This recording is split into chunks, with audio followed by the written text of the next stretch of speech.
here. And I was actually meeting downstairs, and I walked in, I was like, y'all are not my class. And they were like, no, we're not. So it was really funny. Y'all aren't the only ones, you know. Okay. So here we go. Make sure, would y'all double check the seating chart just to make sure that everybody's on it, everything's right.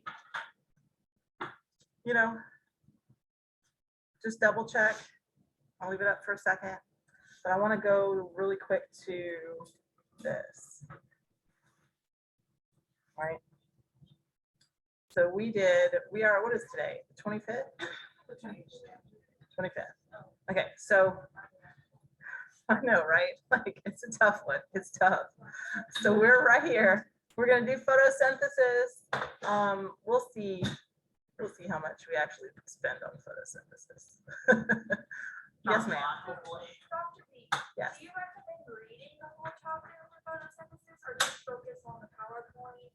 Focus on the PowerPoints. We're really going to do the beginning of the chapter. We're really not going to do the end of the chapter. But like, if you're really into it, by all means, if that's your thing, it's just like, it would be more beneficial to read, 11 and 13. right, to go on. Yeah. Biology. Right, from like high school biology. So make sure your seating chart is right. Maybe Color's not here. a little less. Francis, Taylor. I think I know the basics. Yeah. Because we're missing.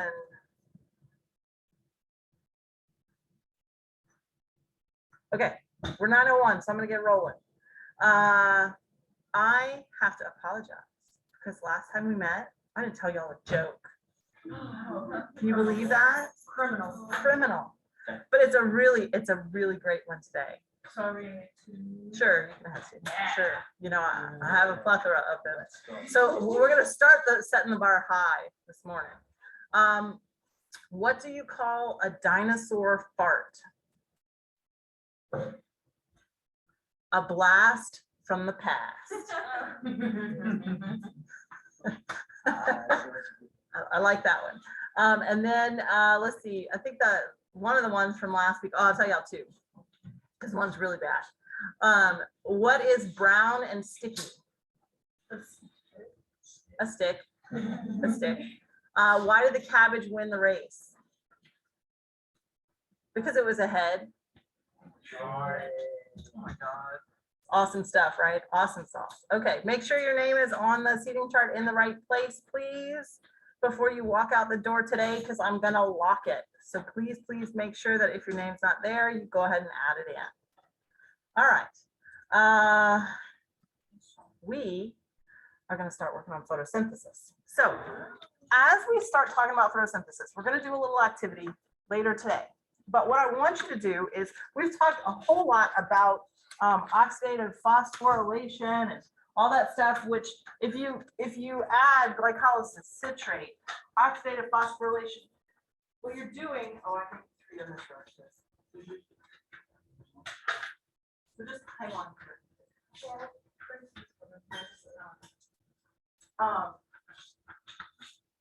That is all cellular respiration, right? So I know you've heard in like high school, right? Photosynthesis is the reverse of cellular respiration, right? How many times have you heard that one? Often. So what I want to know is that true or false? So there's a little activity here, and we're going to do it together after we talk about photosynthesis. But what I kind of want you to do is to turn your paper over and do kind of like a table, right? And you're going to kind of do this as we go. And do cellular respiration and do photosynthesis. And then, you know, these different categories. You pick a category, oh, this is what it is in cellular respiration, this is what it is in photosynthesis, right? Another category, this is what it is in cellular respiration. I'm not telling you what the categories are, and I'm not telling you what goes in here. But like, as you're listening, you're going to be making correlations in your mind between photosynthesis and cellular respiration. So just on the back, start a tally, right? So y'all kind of know, it's okay if you don't know the answer right off the bat. You're not supposed to. Okay. All right, so we are looking, and I think I put this handout. I was just talking about a handout because Dustin just joined. I think I put this handout here, right here, Dustin. This is the handout I just gave everybody. So you can find it online as well. Okay. And make sure you've checked in on iClicker to make sure that I know that you are present. That's the other thing. Don't forget to do that. All right. So what do plants use as a source of energy? Okay. So plants use the sun as energy. Is that the only thing they use for energy? They use sugars, they use starches, sun, and we'll say sugars, right? So why would they need to use sugars? For nighttime? For any time that they can't make their own, right? A lot of people think, okay, we're just talking about photosynthesis in plants. We're not worried about plants consuming sugars like animals do, right? So when you think about photosynthesis, yes, we're talking about harvesting energy from sunlight, and we're going to talk about what that is. But then you also have to think about what are you going to do after you've harnessed that energy, right? We really want to make ATP. That's our main goal. We want to make energy for the cell, but we're also going to generate sugars. Then those plants can use those sugars when they can't make ATP from sunlight. So if you look kind of at our overall biochemical pathways, right? Where does photosynthesis fit in? Well, if you put it down here, right? What are you going to use in order to create energy from sunlight? Yes, you have to have sunlight. But what else do you need?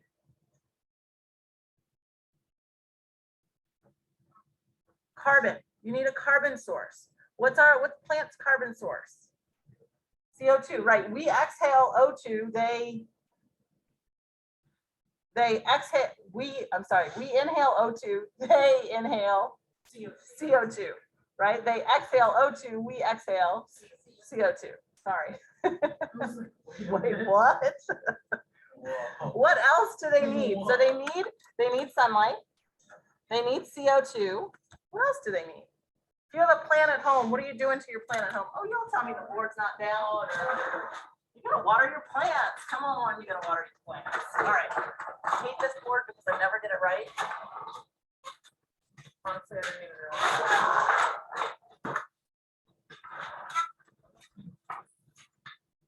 There it doesn't really make much of a difference. Yeah, well, you know, a little better, a little better. So down here, right, you also need O2.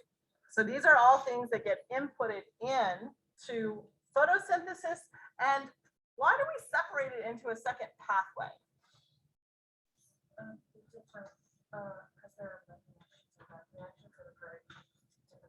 Right, okay, so there are lots of different reactions going on. It's not just photosynthesis, it's also carbon fixation. So what do we make from the combination of photosynthesis and carbon fixation? We make ATP, NADPH. You know what I think the P stands for? Well, it doesn't actually, no. But photosynthesis or plants, it's a way to remember. Mm-hmm. It's NADPH instead of NADH, right? Here we have our plant. And then O2. Here we have our plant. Right, well, no, you don't. It's actually in both, but you know, it's okay. So within photosynthesis, right, we're going to have photooxidation. Photooxidation occurs when we actually move electrons from chlorophyll molecules to electron acceptors. And so we're going to talk about the different electron acceptors and how they work. So if you kind of separate energy production into two different categories in plants, right? Like y'all were telling me, we have light reactions and we have dark reactions. Now, before we even talk about what these are, do the dark reactions occur at night? No, they don't. No, they don't. Why do we call them dark reactions? They're independent of light, right? They typically only happen during the day, but they are independent of light. They don't need light to go, but they usually only occur in the daylight. We'll talk about why. So let's talk about this side first, right? Our light reactions. In our light reactions, this is where we are actually doing our electron jumping, kind of like we did in the electron transport chain. But instead of having complex 1, complex 2, right? We have photosystem 1, we have photosystem 2, but in the pathway, which one comes first? Photosystem 2, because they discovered photosystem 1 first, but then they figured out, wait, there's another system that comes before it, and so they named it 2, which was sad and disappointing. They should have like renamed them like A and B, right? Okay, so now y'all know when y'all are really great scientists, naming things is really important. Don't name it after yourself. Don't name it out of order. Don't name it out of order, all that kind of stuff. All right. So in order to have mitochondrial respiration in any cell, in plant cells, you need to make carbohydrates to act as the metabolic fuel, right? Do plants have mitochondria? Yes. Yes, plants have mitochondria. Absolutely. What do mitochondria use as a fuel source? Sugars, right? We talked about that. So we have to create sugars from the light that can then go on and function as metabolic fuel, right? So our light reactions depend on that light coming in, exciting those chlorophyll molecules, then sending those electrons along the electron transport system. Now, I said we need sugar molecules. How are we going to get sugar molecules? We are going to go through the Calvin cycle or the Calvin-Benson cycle. Y'all have heard that before, right? Yeah. So this is where we actually take the energy that we harvested in our photosynthetic electron transport system and use it to generate those sugar molecules. So this is actually carbon fixation. Now this is really cool because it uses this enzyme called Rubisco. Rubisco is the most abundant protein on the planet. Take a second. The most abundant protein on the entire planet. That's a lot. That's a lot. Like just to pause and think about it, right? Okay. So these reactions don't require light because you've already collected the light, you've turned it into something else, right? You've turned it into an energy carrying molecule like ATP, right? So then we can use that ATP and NADPH that we generate in order to drive carbon fixation. And the end result of carbon fixation is a triose phosphate. So what's a triose? What? Three carbon sugar that's phosphorylated. And then you can use that to go ahead and make hexoses, which is what we use as a product in gluconeogenesis, right? Okay, so y'all know this, right? Autotrophs, heterotrophs. Autotrophs make their own energy from sunlight through photosynthesis. We as heterotrophs consume those plants, right? Undergo cellular respiration. We kick out CO2 and H2O that then needs to be used in the photosynthetic process. So this is pretty well balanced in our environment. This is great. Until what? What did we do? We did something bad. Well, deforestation is partial. Yes, it's bad. I'll agree with that. 100% it's bad. 100% it's bad. But we started burning something. We started burning fossil fuels, right? So burning of fossil fuels, if you have a combustion reaction, what's one of your products of combustion? Carbon dioxide. So if you look at atmospheric carbon dioxide, in the about 1800s, somewhere around there, you had about 200 parts per million. Skip ahead a little bit to current day, right? Now, what we're looking at is about 400 parts per million. What's the problem? Well, so why is that bad? Don't plants use that as a carbon source?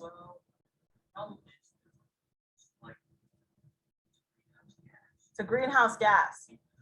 So it traps our heat and it continues to warm our environment. Yes, exactly. So our increased levels of CO2 are actually having a huge impact on our current climate change that's happening because of this heat that's being emitted and then reflected back. It just doesn't escape.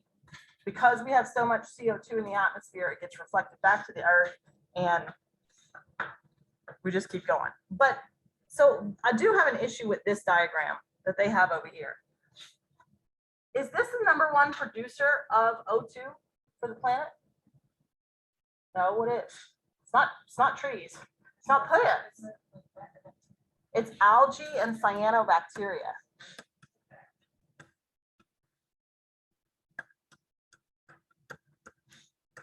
And cyanobacteria actually don't have chloroplasts, right? They don't actually undergo photosynthesis. They undergo a slightly different process because they have carboxysomes instead of chloroplasts, which is kind of interesting.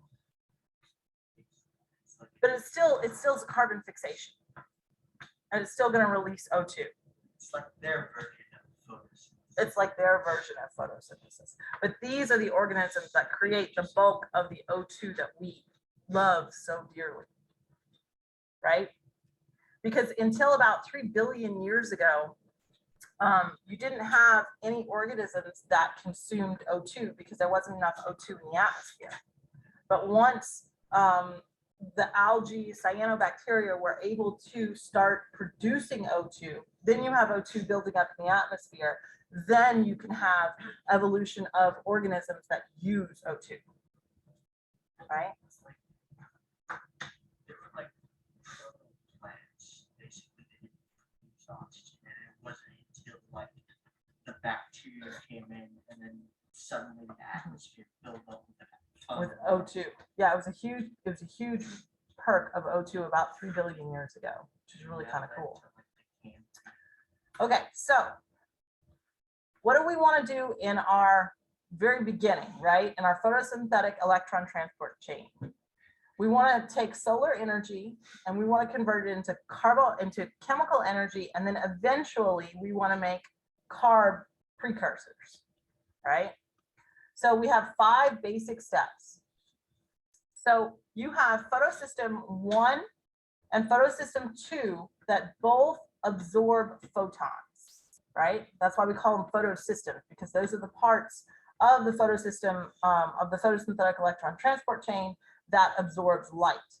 So in that first one, which is actually photosystem 2, right? Water is oxidized. So we start with H2O. It's oxidized to O2. So what do you produce when you oxidize water into O2? H+, right? So this is sort of familiar to y'all, right? Because when we talked about the mitochondrial electron transport chain, what does it depend upon? A proton gradient. So what are we creating? What are we starting to create here? A proton gradient, right? So those hydrogen ions are released and we have that proton motive force because of the gradient. Then you have electrons. that are then passed along carrier molecules, just like in the electron transport chain that you know before, just different carrier molecules. And as those electrons are moved, right, they move from molecules that have very high what? Well, and then what happens as we pass them? It's more positive. That's right, it gets more positive until we get to our last one, right? Right. So as we continue passing it, we harvest some of that energy, and then that is turned into pumping more hydrogen ions for all of those electrons that are passed along. Then we have a second photosystem. The second photosystem also absorbs energy from light. But in this case, the goal is not to pump hydrogen ions. The goal is to actually generate an electron carrying molecule of NADPH. When we generate NADPH, you got to think, what was the goal of the electron carrying molecules when we talked about cellular respiration, oxidative phosphorylation? What was the goal? To have the energy to run the electron transport system, right? Now we have these energy carrying molecules that harness energy from the photosynthetic electron transport chain. Do you see how it's kind of the reverse? So now we're going to use those energy carrying molecules to do what? Like, why do we want this? Why do we want NADPH? We're going to create a proton gradient to generate ATP, right? So we're going to make ATP, and then we're also going to make NADPH. Why do we want to make those two energy carrying molecules? So we can use them to make, what's our carbon fixation? We're going to make what? Sugar. We're going to make sugar, right? So our sugar precursor is glyceraldehyde 3-phosphate, right? So we're going to talk about that pathway, but basically we use the NADPH created from photosystem 1, and then we use the ATP that's made from that proton gradient in order to fix carbon dioxide into a carbohydrate precursor. Yeah? Okay. So you kind of have to know about chloroplasts, right? We all kind of know about chloroplasts. So I like to think about them as little sacks of pancakes. So if you go from we're going to go from the outside in, right? So you have many, in any given plant, you have many different, many chloroplasts within one cell. So 100 to 500 depends. But if we start from the outside, you have an outer membrane. This outer membrane is very permeable. The inner and the thylakoid are non-permeable. And that's really important in how it works, right? So our outer membrane is permeable. Then we have an inner membrane. So you have a space in between the outer and the inner. Then as you go in, now we have these thylakoids. So if you look at one pancake is a thylakoid. And then those thylakoids are stacked one on top of another, right? And then one whole stack is a grana. So when you look at these, there's a space inside each of the pancakes. It's like, you know, like if you had a pancake that was stuffed with like Nutella or something like that, right? That stuffing on the inside is liquid, right? Inside of the thylakoid of the chloroplast. So you have kind of really three fluid-filled spaces within a chloroplast. You have inside the thylakoid, you have inside the inner membrane, which is actually called the stroma, right? The stroma is all this extra space and it's filled with a fluid. And then you have between the inner and the outer membrane. So you have a bunch of spaces here. Yeah, and these are a lot like mitochondria because they do have their own DNA. And so they do code for most of the things that are inside of the chloroplasts, and so they can make their own proteins. They can do their own thing. So this is another example of that endosymbiotic theory of evolution. So what kind of chloroplasts absorb at what wavelengths?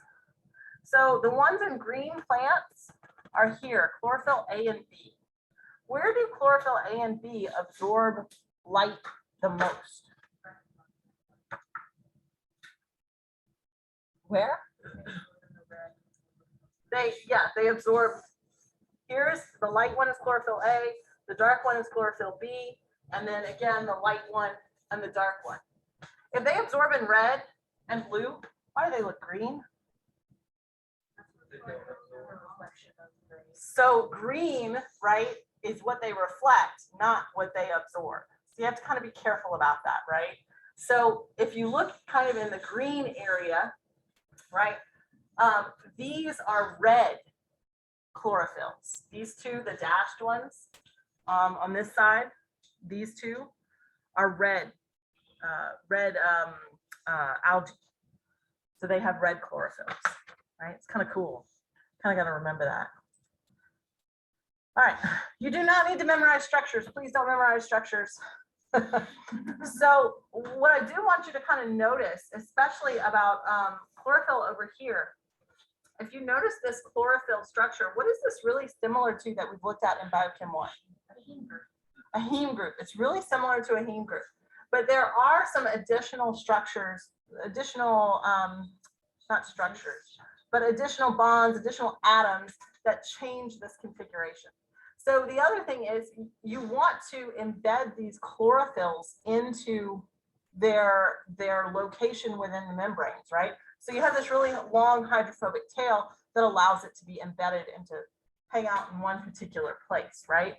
So I really want to talk about how these chlorophylls work.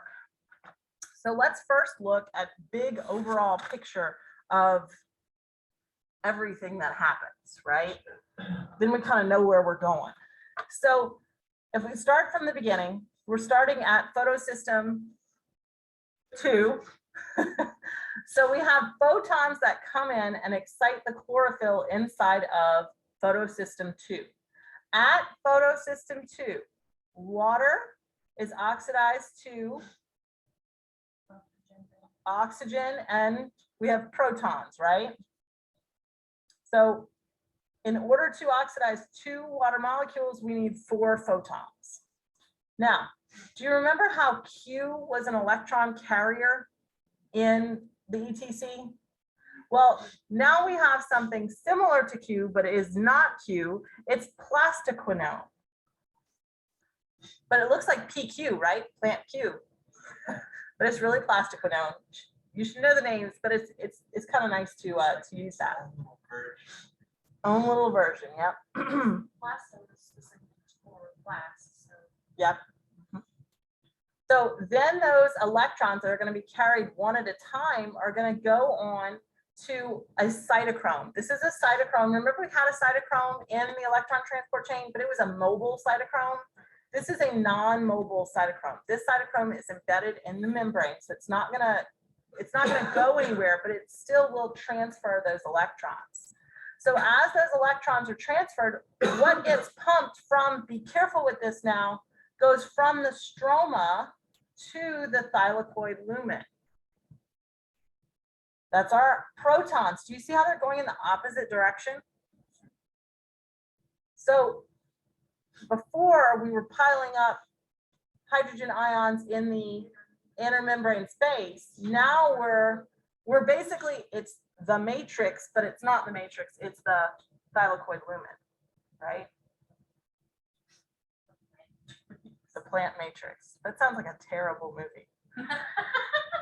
Okay, so those electrons go from cytochrome to PC, which is plastocyanin, which is another mobile electron carrier that takes those electrons from our cytochrome to our photosystem 1. Now, those electrons basically just replace what happens in photosystem 1. Because in photosystem 1, photons come in and excite those chlorophylls, and those chlorophylls have to give up those electrons. Well, they can't sit around forever without electrons. So these electrons basically replace electrons that are lost. So the photon energy, the energy that's in those photons actually gets transferred through some enzymes to eventually generate NADPH. So 4 photons makes 2 NADPH. Okay. These replaces the electrons that were excited and moved out. Yep. Yep. They're not counting out as 8. They're just saying 4 hit each one. These 4, they will count it as 8. We'll look at an overall chemical reaction and you'll see it as 8. So if you look on your handout that I gave you, oh no, I didn't do it on that one. I didn't do it on that one, but we will do it. We will do it. All right, so we have our NADPH, and our NADPH is going to be used to generate our carbohydrate precursor glyceraldehyde 3-phosphate in the Calvin cycle. But NADPH alone is not enough. We have a buildup of hydrogen ions in the thylakoid lumen. Those are going to run through a chloroplast ATP synthase. What do you notice about the orientation of the ATP synthase complex in a thylakoid membrane versus a mitochondrial membrane? Reversed. Reversed.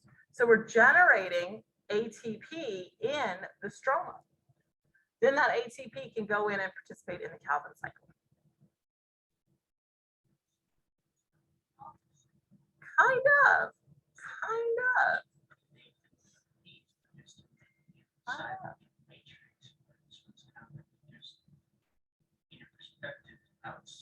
Yeah, but you don't forget, in order to generate that glyceraldehyde 3-phosphate, not only do you need the energy in the NADPH and the ATP, you also need the carbon backbone. And the carbon backbone comes from the carbon dioxide.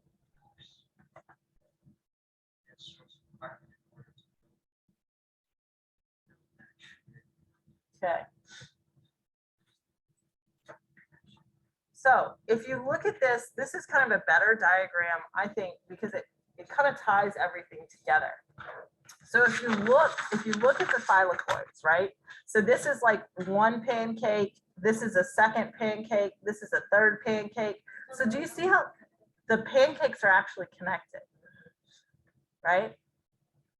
And then those pancakes are each connected to another stack of pancakes through right here. So if you look, watch here. So do you see the lamellae? There's a little tube that connects one to the other. So that's the same thing as the lamellae here, right? Okay, so these photosystems are embedded inside the thylakoid membrane. And so we're pumping hydrogen ions basically from the stroma into the thylakoid, into the lumen of the thylakoids. So you end up having a charge differential just like we did in the mitochondria, right? So really, and I know they have this, you have the electron transport chain here, and then you have ATP synthase complexes here, but actually they're like all right next to each other, right? They're all kind of mixed up. Okay, so you're gonna make ATP, you're gonna make NADPH. Those two are gonna feed into the Calvin-Benson cycle along with carbon dioxide, and we're gonna generate glyceraldehyde 3-phosphate. The question is, what happens next? It depends. It really depends. So what can happen is within the stroma, you can go ahead and just start making starches, right? And those starches can be used as energy for the cell. You can go through and export that glyceraldehyde 3-phosphate out. When you export that glyceraldehyde 3-phosphate out, now it's going to immediately enter into a cytosolic glycolytic pathway. And then we can generate ATP inside the cell immediately, right there. But does every part of the plant have chlorophyll? No, right? What parts don't? The stem, the root system, all that kind of stuff is protected from light, right? But it still needs to eat. So what you do is you then turn that glyceraldehyde 3-phosphate into hexose sugars, eventually into sucrose, and now we can export it to other tissues, right? The starch synthesis that we do here, what are we going to do with those starches? We're going to wait until what?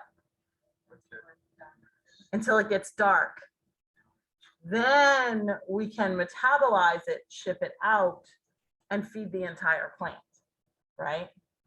And then some of it will go on the cytosolic glycolytic pathway, some of it will go to be exported to the rest of the plant, right? But starch is for storage, right? What do we have for storage sugars? Storage sugars. It's starch in plants, and it's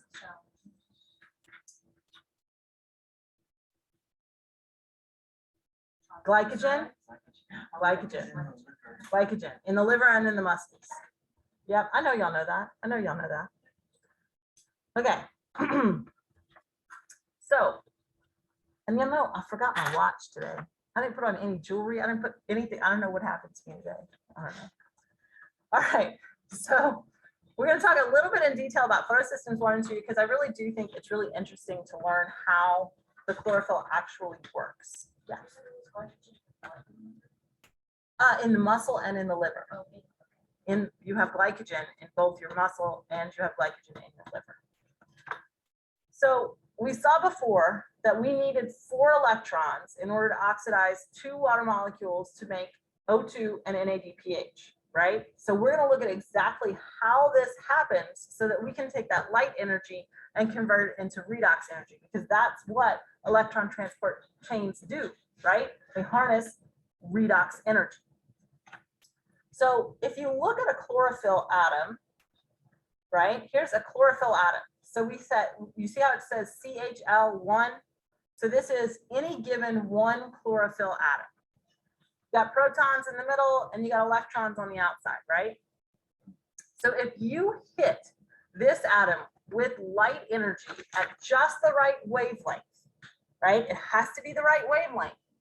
What you can do is you can promote this electron from the ground state to the excited state. Now, it has to be the right packet of energy, right? Because every wavelength, we look at it as a different color, but every wavelength has a different amount of energy. So different chlorophylls will require different wavelengths because the transition from ground state to excited state is different in different chlorophylls, right? Like that's back to like old school chemistry, right? Okay, so you have this chlorophyll atom that's in the excited state. We denote the excited state with an asterisk. There are 3 different things that could happen. What we have been talking about so far is that that excited chlorophyll will undergo photooxidation. And in photooxidation, what's going to actually happen, right, is we're going to oxidize that first chlorophyll atom. So it'll go from the excited state to a charged state. How do you go to a charged state? What happens? You ship an electron out, right? You've got to get rid of an electron to gain a positive charge. So now we're going to take that electron and give it to, instead of a chlorophyll atom, we're going to give it to an electron carrier, right? So this will take it to the next step. And that's kind of like the only pathway we think about. But the majority of chlorophyll atoms don't take this pathway. The majority of chlorophyll atoms take this first pathway over here. And this is resonance energy transfer. So we have an excited chlorophyll atom. What you have to kind of know is that within these photosystems, there are only 2 chlorophyll atoms that actually undergo photooxidation. Every other one can't do it. Only 2, this special pair of chlorophyll atoms can do it.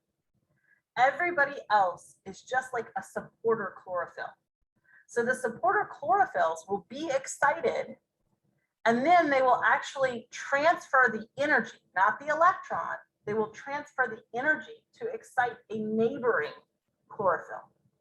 So do you see how you can then collect light in chlorophyll molecules that are far away and then ship them in to the pair that's in the middle that can actually undergo photooxidation? So you're basically harvesting light in this big complex and then shipping it in to the few atoms that can actually undergo photooxidation. What's that? Yeah. Yeah. So that's what the majority of chlorophyll molecules within a chloroplast actually do, right? It's kind of crazy, but it's true. So there is a third thing that can happen, and it is kind of important. That high energy electron can just release its energy as fluorescence. The other thing is that fluorescence will then generate heat, which is important, right? So then you go from that excited state back to the ground state. You did not do any, excuse me, you didn't do anything to contribute to photosynthesis, but you did generate heat. So that's not a bad thing, right? Okay, so here's our very first photosystem, which is photosystem 2. So we have our chlorophyll atom here, right? And we have our water. We're going to oxidize our water. When we oxidize our water, excuse me, you're going to get 4 electrons out of that, right? What happens to those special chlorophyll molecules when they get excited by photons? What do they lose? They lose electrons. They lose electrons. Chlorophyll will not be happy with lost electrons. So what is it going to do? It wants to replace those electrons. Where do those electrons come from? Come from water, right?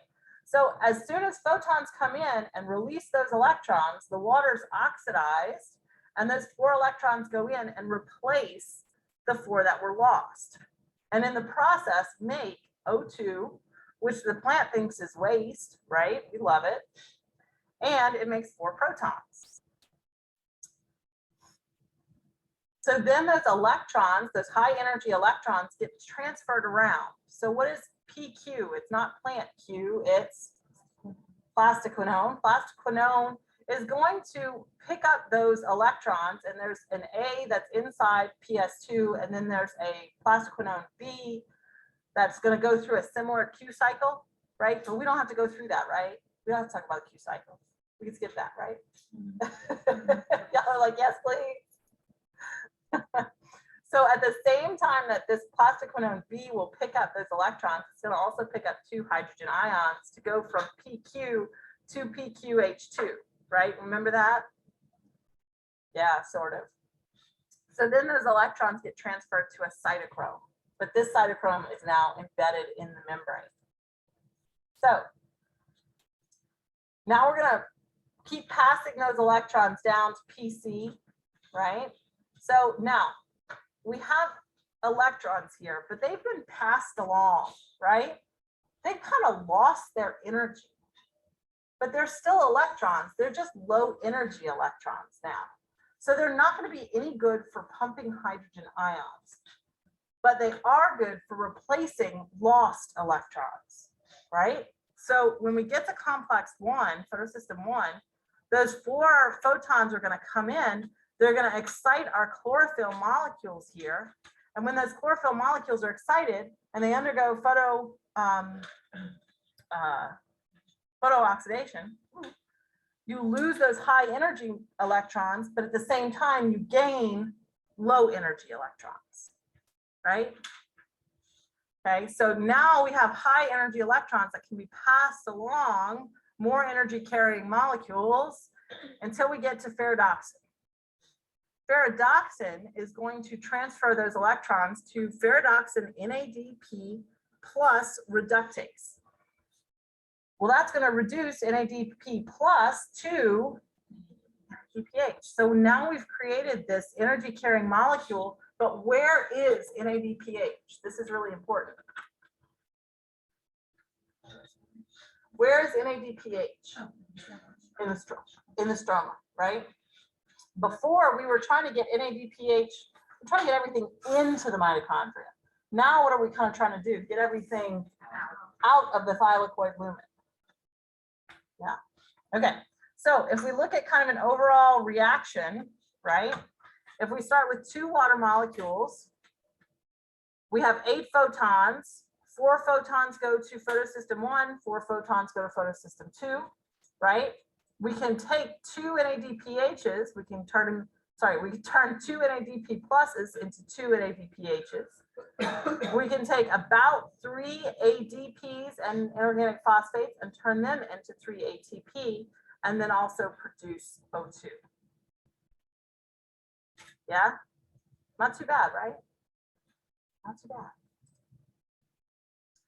Okay, we're not going to talk, I'm like not really going to talk about this, but if you can interrupt any part of this process, you can inhibit plant growth, right? So that's kind of what happens with herbicides, right? Is that you target a pathway that your plants can survive, right? So you actually have to make a genetic modification to your plants. That's why big companies like Monsanto and things like that, they have genetically engineered plants. Well, these genetically engineered plants can escape the effects of a herbicide, but natural plants cannot. And so you can fly over in an airplane and just drop this herbicide or pesticide, whatever it is, you know, depending on what thing you're in, and kill the plants that are natural, but your plants will grow. It's cool. It's got some side effects, but it's cool. Some side effects. It's got some side effects. I mean, I'm not saying anything in science doesn't, but all right. And I don't want to talk, I don't really want to talk too much about the light harvesting complexes. All right, I want to pause there. I really want to pause there. I'm going to leave it here. And I want y'all to kind of talk to each other about what we've done so far and see if you can kind of fill out a little bit of your table together. And then we're going to come back and talk, and then we might have time for a little bit more, but we'll see. So compare what you have, kind of talk about it.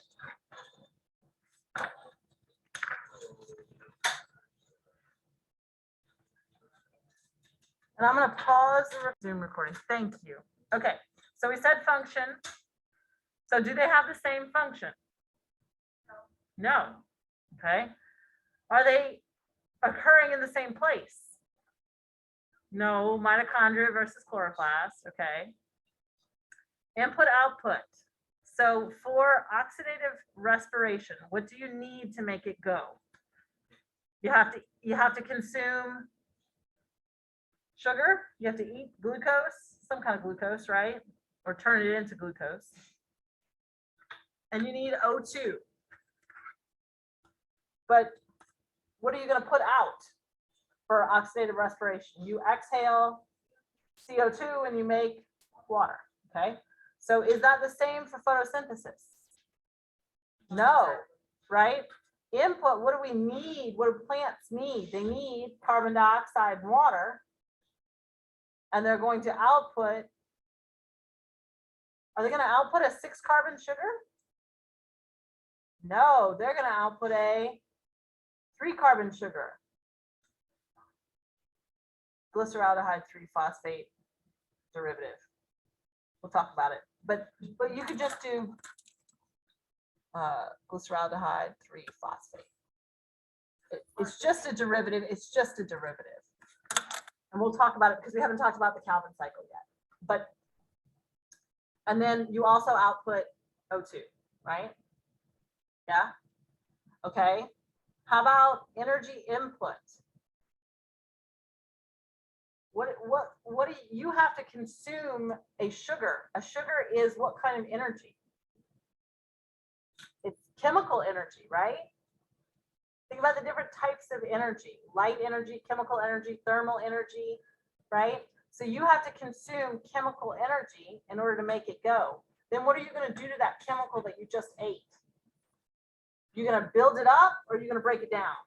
You're going to break it down, which is catabolic or exergonic, however you want to think about that, right? Okay, how about photosynthesis? You're going to input not chemical energy now. What kind of energy are you going to input? Light. And then you're going to use that light energy to build things, right? You're going to put CO2 molecules together. So anabolic. Okay, electron carriers. We had 2 in oxidative respiration. So what did we have? NADH and FADH2. Who's our electron carrier now in plants? Plants, right? NADPH.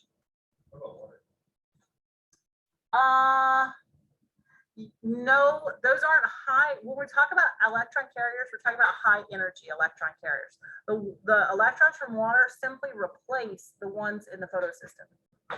So they're not high energy electron carriers. But yes, they do have electrons that they donate. So I understand where you're coming from on that. Yeah. Okay, pathways. How do we get all the way to oxidative respiration? We have to start at glycolysis, right? Because we said we ate a sugar. Then we move through citrate. Then we go through our electron transport chain, right? So we have to go through that whole thing. Photosynthesis, we do have a stepwise process, right? So we undergo photolysis, which is the water. What happens to the water? We have to reduce NADP. What? You oxidize what? Water. Yep. You have to reduce NADP plus, right? And then you go through an electron transport chain, but it's not in the inner mitochondrial membrane, it's in the thylakoid. Then in order to make the carbon containing sugars, we have to go through Calvin-Benson. And then when we go through Calvin-Benson, what you're going to see is that we are only going to make 3 carbon sugars. Is that a sugar that the mitochondria can use? No, we really need to turn it into glucose so we can ship it to the, and I'll say bloodstream, but it's not the bloodstream, right? Ship it throughout the plant. And so in order to make that, we go from a 3 carbon sugar to a 6 carbon sugar via gluconeogenesis, right? Remember we kind of talked about gluconeogenesis last semester, just a little bit. Yeah. So when does oxidative respiration occur? All day, every day in both plants and animals, right? All day, every day. If they are alive and working, all day, every day, right? How about photosynthesis? Only plants, only during the daytime. At night, they're going to use those starches that they collected, right, and created. Our final electron acceptor, we know it's O2 in oxidative phosphorylation, but we haven't gotten all the way to this point where we haven't really talked about the CO2 yet. That's going to be next time. So that's kind of a prelude to what we're going to be talking about next time. So where do we find oxidative phosphorylation happening? Everywhere, basically, right? With some minor exceptions, but basically everywhere. How about photosynthesis? Anybody who's got chlorophyll, right? So algae, plants, and then some bacteria use a different electron, photon acceptor, an electron donator, right? So you don't have to know all those details, but you just have to know whatever has chlorophyll. Okay, so then I said for electron transport chain, what are our electron carriers, right? We had Q, we had cytochrome C. Here we have plastoquinone. Oh, I left one off. Cytochrome B6F. It's just one F, y'all. Sorry.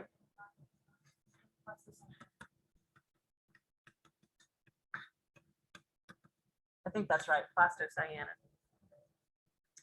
So what I said is no. My thought was no. It's not the reverse. Did you see anything that was the perfect reverse? I did. What was the perfect reverse? So the location of the products shipping in versus shipping out. But it's in a different organelle. It's not the same organelle. Yeah, I'm talking about directions. Okay, okay, In versus out. okay. So there are some molecules that are like that, like the hydrogen ion, like the ATP. Okay. But they're really not the process isn't the opposite. The overall net reaction is. So when you're looking at those molecules and you're counting what goes in, what goes out, those are net reactions. So the net reactions, sure, I give you that. But the actual pathways, are you doing the same things? The ATP synthase is completely reversed, but it's not even, it's actually, and we didn't talk about this, but it's actually a little bit different. It actually has different subunits, and it actually runs a little bit differently, but we didn't really talk about that, but yeah. Yeah, it's different in the number of hydrogen ions that have to go through it in order to basically crank the rotor. 10 versus 12, or are you talking about 3 per? 3 per, I'm talking about the 3 per. All right. What else did I say? We don't make glucose during photosynthesis, do we? Like everybody's taught you, you make glucose from photosynthesis. That's crap, right? We don't make glucose. What do we make? Glyceraldehyde 3-phosphate. And then we use that 3-carbon sugar in gluconeogenesis. Yeah? So what did y'all come up with? What should we add? I know we all got some stuff to add.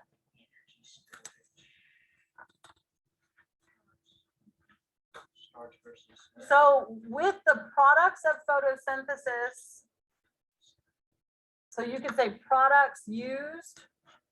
So products used. So in photosynthesis, right here and here, you could use it for what? You could use to create starch. The products of oxidative phosphorylation, could you use that to make a sugar? It's not a substrate really, right? You're making ATP. The only thing you're making here is ATP. So this is the glyceraldehyde 3-phosphate that you made here. Here you're making ATP, and that ATP can be used for anything, for any, right, energy requiring process. What else? Complex is 1 for 4 oxidative phosphorylation. So the ETC, you have 4 complexes, right? That's right. That's 2 photosystems for the other. You have 2 photosystems. Whereas, and also here, right, you had only 2 carriers, where here you have really 3. Yeah. Mhm. Here, your cytochrome's embedded in the membrane, right? Here, this is mobile. M-O-B-I-L-E. M-O-B-I-L-E. This one is embedded. Right? There are lots and lots of differences. But the overall driving forces, right? The proton motive force is the same, right? What else do y'all have? I thought the other thing that was really interesting to talk about was what chemical inputs could be used in each system, right? The typical chemical input we say for oxidative phosphorylation is glucose, right? That's what we say. But what happens if you go on a low carb diet? Do you die? You feel like it, but you don't. What are you going to do? You start burning off that. You're going to go through beta oxidation of your fatty acids, right? So we can have other chemical inputs besides glucose. You go into starvation, right? You've run out of fats, you've run out of sugars. What are you going to do? You're going to start breaking down your own body, the muscles, the amino acids inside of those proteins in order to get energy, right? You've seen that people who have been like stuck in a cave for months or something like that, you've seen how withered they look, right? Because your body's going to metabolize that. Yeah.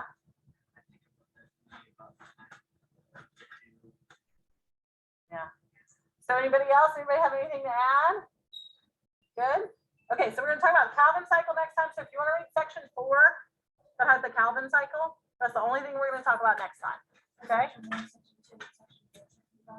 We're not even really going to talk about 5. Yeah, basically like 1, 2, and 4. All right, y'all have a good rest of your day.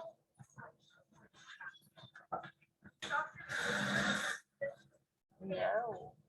But y'all are welcome to copy some things down. Yep. Which chapter we're gonna do? So section 4, and then we're going to go on to carbohydrates.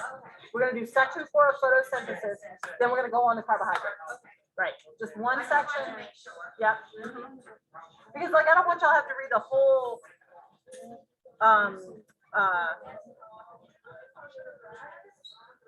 photosynthesis. Right. So then just read 4 and then go on to carbohydrates.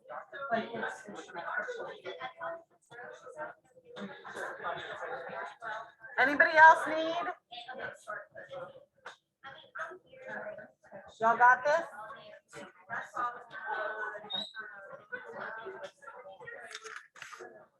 Thank you for getting the online book up. Absolutely, absolutely. Now I can start. Doing everything I can to get y'all rolling. Thank I'm happy to do it. you. Nice. You too. Okay, I'm gonna end. That's what I wanted to do for you. I wanted to go.